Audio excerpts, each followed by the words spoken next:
chicken dippers. We are, eh? Why don't you use fish fingers next time? Okay, fish fingers.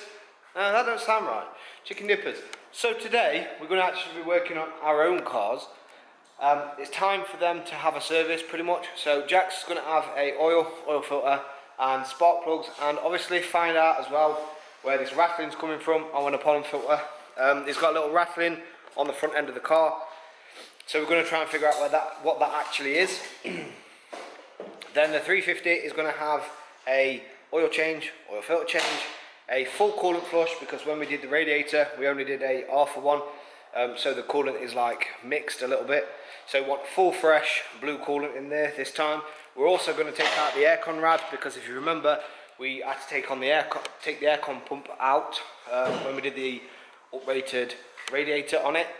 So we did put that back in because we didn't realise when we was going through it that we would have to take the aircon pump out to get it to fit. So that is coming out today, so you should see a nice shiny new radiator from the front of the 350, so it will look absolutely awesome. As well, Jack, shall we tell them what we've got planned for the 350? Shall we tell them? No.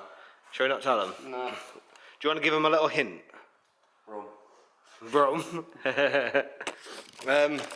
So. Wait. What?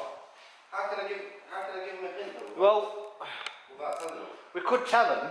Yeah, but we don't want to. Yeah, but we're not going to tell them exactly what's going to happen.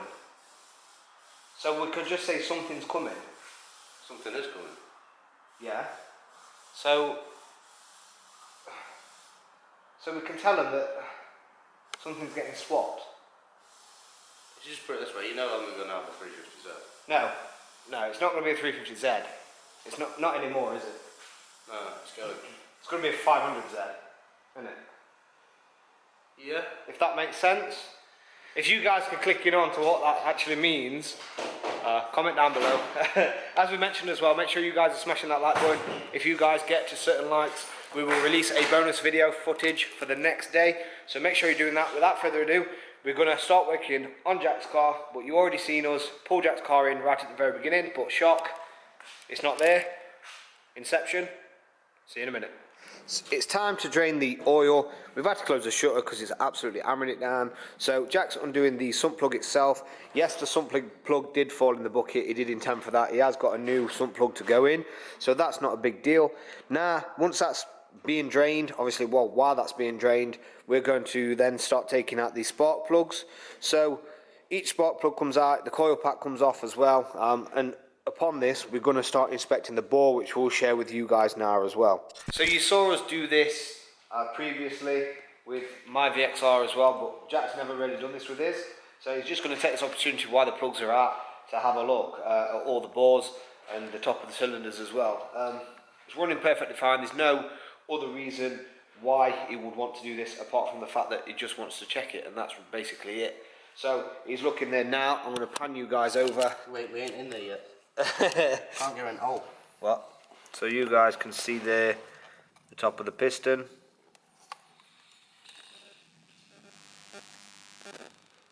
It all looks okay, all hunky-dory. So we're going to just do that for all the pistons. We'll show you piston 4 because everybody's going to be wondering about piston 4. So we will show you that as well. Again, what is on the second ball right here. All seems fine. So yeah, we'll get back to you in a second when we're on the 4th. We're going deep in piston 4. You still can't see shit. So it's there a second, Jack. But all actually does look pretty good.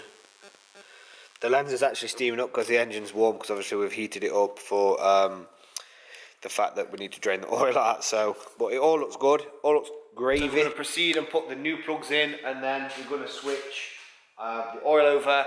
We're not going to show you us topping the oil up because that's pretty straightforward. We're going to quickly check underneath Jack's car for the rattling noise. Which did you check? Yeah.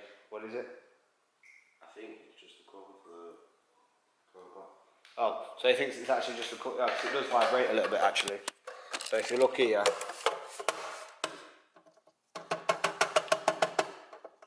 it's very rattly. So we're going to try and do something with that to stop it rattling, and then once we've done that, obviously that eliminates that, and if it's still there, then we're going to come back and have another look. Nothing else really under the car needs looking at, to be fair. But we're then going to bring in the 350 straight after this.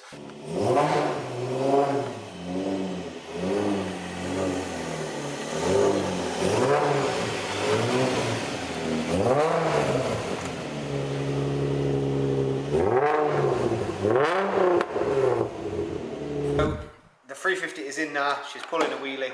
So Jack's going to turn around, she's going to let it warm up so the oil can obviously become a little bit thinner, so it can drain out a lot easier. We'll have to talk a little bit louder. So the radiators here that we put in, if Curtis wants to just pan to this now.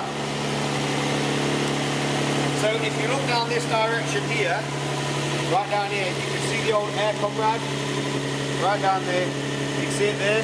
So what we're going to do is we're going to take that out, because that is actually not needed. So that is coming out of the car, and then you should be able to see a nice shiny new one straight through here instead, rather than seeing the old aircon rad. Again, we didn't know that we had to take the aircon rad out until the car was actually, well, the radiator was in. So we said we was going to do this another time when we did another coolant flush. If you remember, we did say that you're going to have to keep doing the coolant flushes on this to get it so it's blue. So this won't be the last coolant flush we do. We're just going to continuously keep doing them. Run it for a bit and do it again, and run it for a bit and do it again. So there's no way really emptying it with the thermostat open. So you can't really do that on these cars, unfortunately. So again, we're going to have to just keep doing that until eventually it starts turning blue. It did have green in there before, I'm not sure why. So you'll slowly see, as far as it goes on, you can continuously keep turning it on and off, on and off, on and off, and keep cleaning the system. But again, it takes a very long time, so we're probably going to do that off camera, so it is all nice and blue.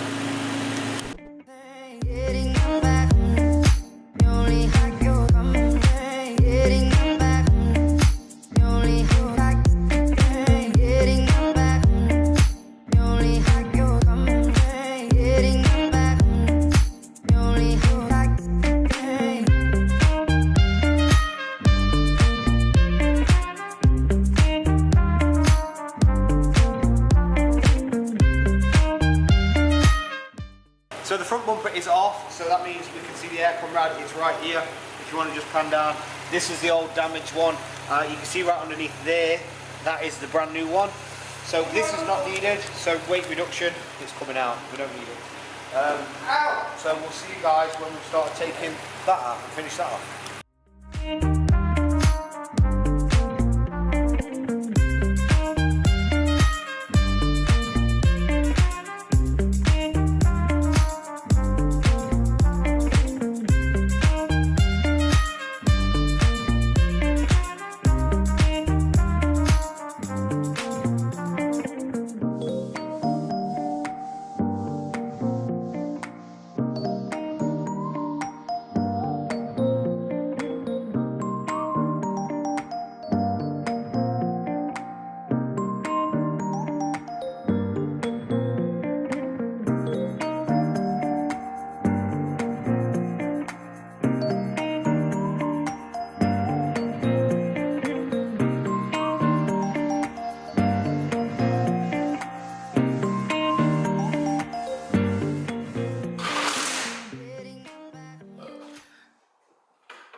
So, the front end is pretty much all being built back together now. The radiator's in. You can see from the front now, you can actually see the nice radiator if Curtis pans towards it. Basically now we're just putting everything back on. We are going to give the lights, again, another bit of a polish up as well while they're out. Because, again, we didn't have the fine sandpaper when we did it, but now we have. We did it on the Clio earlier, if you guys have not seen it. If you haven't seen that, just make sure you blur that out, Curtis. They should have seen it anyway. They would have, yes, they would have. It just got me for a second. Yeah, he was like... so, yeah, we're basically putting this all back together. And again, like we said, we're going to have some big plans for this. We're not just visually changing it fast and furious. We are going to be doing something with this. We're not going to honestly mention what, but I'm pretty sure you guys can guess from what we said earlier. So, we'll finish this. Top it all up with the oil, top it all up with the coolant, bleed it all up, and we'll get back to you when she's finished.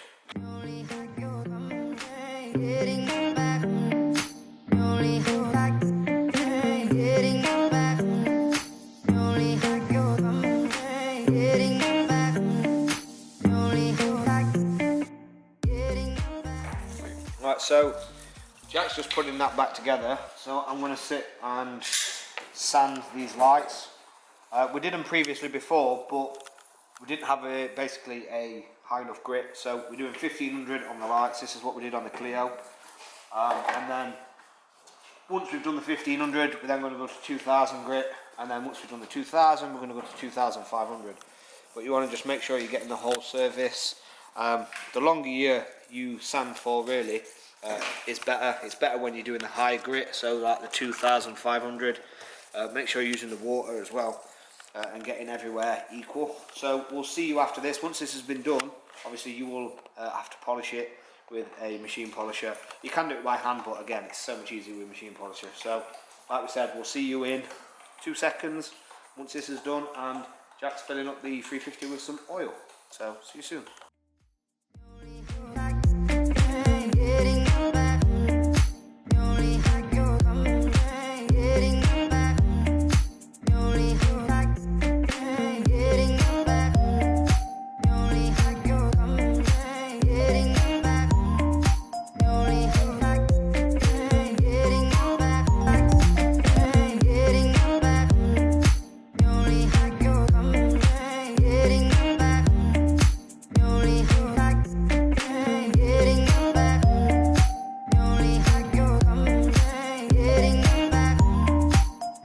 So the 350 is now finished. It's just running over there, bleeding up.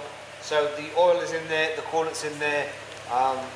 Yeah, so it's all good. The headlights look absolutely awesome. They're so much brighter as well now, so they look so great. I think eventually we're going to buy some new ones anyway later on down the line, but remember what we said earlier as well in this video about the plans for this. Obviously cosmetically it's going Tokyo Drift replica, but engine wise there's a big thing in store, and I mean a big thing, so we'll see.